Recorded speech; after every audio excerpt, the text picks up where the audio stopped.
بسم اللہ الرحمن الرحیم۔ ڈپریشن اور خودکشی، لوگ کہتے ہیں کہ خودکشی یہ ڈپریشن کی وجہ سے ہوتا ہے، تو کیا علاج ہے اس کا؟ کیسے ہم اپنے آپ کو اس سے بچائیں؟ اور کبھی کبھی پہلے تو غیروں میں ہوتی تھی، مسلمانوں میں الحمدللہ بہت کم خودکشی کا رجحان ہے، بلکہ نہیں ہے، نہ کے برابر ہے، لیکن کبھی کبھی ایسے واقعات سننے میں آتے ہیں۔ جیسے بھی ایک حافظ صاحب کے بارے میں معلوم ہوا کہ ان کی فیملی لائف میں پریشانیاں زیادہ تھیں معاشی اعتبار سے، اور انہوں نے خودکشی کر لی۔ حالانکہ متضاد خبریں ہیں کہ انہوں نے خودکشی کیوں کی، اور زیادہ صحیح یہی بات ہے کہ پریشانی ہوئی ہوگی، اس سے انکار نہیں، لیکن انہیں سر کا کینسر تھا اور جس کی وجہ سے وہ اذیت میں تھے، اور اس طرح انہوں نے بہرحال خودکشی کیا، جس طرح بھی ہو۔ تو آخر اس کا علاج کیا ہے؟ مسلمانوں میں الحمدللہ اس کا رجحان بہت کم ہے، اور کوئی اگر سوچے بھی تو گناہ ہے۔ یہ خودکشی ہوتا ہے ڈپریشن کی وجہ سے، اور اس کے دو علاج بتائے گئے ہیں۔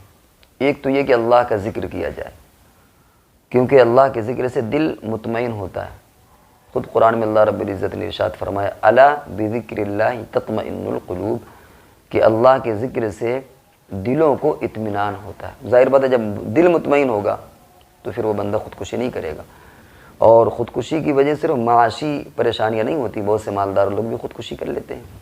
تو جب دل مطمئن ہوگا اور اطمینان ہوگا دل کے اندر تو خودکشی نہیں کرے گا۔ دوسرے یہ کہ اپنی چیزوں کو دوسروں سے شیئر کریں، اپنے کچھ دوست بنائیں، وہ چیزیں اب شیئر کریں۔ ڈپریشن میں عام طور سے ذرا سا لوگ ملنا جلنا کم کر دیتے ہیں، حالانکہ یہ ڈپریشن والے شخص کے لیے اور تباہ کن ہے اور پریشان کن ہے۔ اس کو چاہیے کہ اپنی جو بھی دقتیں ہوں انہیں دوسروں کے ساتھ شیئر کرے، اپنے گھر میں شیئر کرے، اور اگر گھر میں اس کا حل نظر نہیں آتا تو اپنے دوستوں کے ساتھ ان باتوں کو شیئر کریں، علماء کے ساتھ شیئر کریں۔ ہوتا ہے کہ کبھی کسی چیز کو آدمی بہت بڑا سمجھتا ہے، لیکن جب وہ دوسرے سے مشورہ کرتا ہے تو معلوم ہوتا ہے کہ ارے ہم جس پریشانی میں مبتلا ہیں وہ تو کوئی پریشانی نہیں ہے۔ وہ جب دوسرے کی پریشانی سنتا ہے تو اسے محسوس ہوتا ہے کہ میں جس میں مبتلا ہوں اللہ کا کرم ہے میرے اوپر، کہ میری پریشانی تو اس کے مقابلے میں کچھ نہیں ہے، اور یہ دیکھیے ہنستا کھیلتا آرام سے دندناتا پھرتا رہتا ہے، اور میں بلا وجہ پریشان ہوں۔ تو اس طرح اپنے احوال کو دوسروں سے کہنا، اس سے بھی ڈپریشن میں کمی ہوتی ہے۔ تو کبھی بھی معاشی اعتبار سے ہو یا گھریلو اعتبار سے ہو، رشتے ناتوں کے اعتبار سے ہو، اس کا تذکرہ اپنے گھرانے میں بھی، اور اگر اپنے گھرانے میں اسے حجاب محسوس ہوتا ہے، رکاوٹ محسوس ہوتی ہے، وہ نہیں کہہ سکتا، تو اپنے دوستوں کے ساتھ اس کو پورے طور پر اسے شیئر کرنا چاہیے۔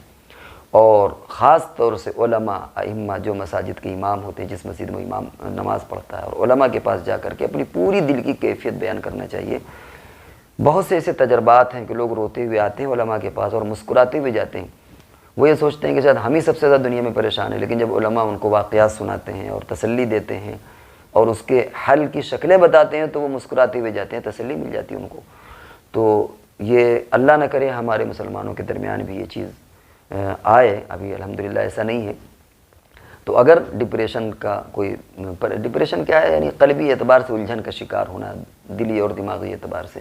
تو اگر ایسی ہم دقت محسوس کریں تو پہلی فرصت پر اپنے گھر والوں سے تذکرہ کریں، گھر والوں سے نہیں کر سکتے ہیں اپنے دوستوں سے کریں، اور اس کے ساتھ ساتھ علماء کے پاس اور اپنے مسجدوں میں اماموں کے پاس جا کر کے اپنی اس پریشانی کا ذکر کریں۔ کیسی بھی پریشانی ہو، اللہ کے ذات سے امید ہے کہ حل ضرور نکلے گا۔ ڈپریشن کا واحد علاج یہی ہے، اللہ کا ذکر کیا جائے اور دوسروں سے اپنی باتوں کو شیئر کیا جائے، اپنی پریشانیوں کو شیئر کیا جائے۔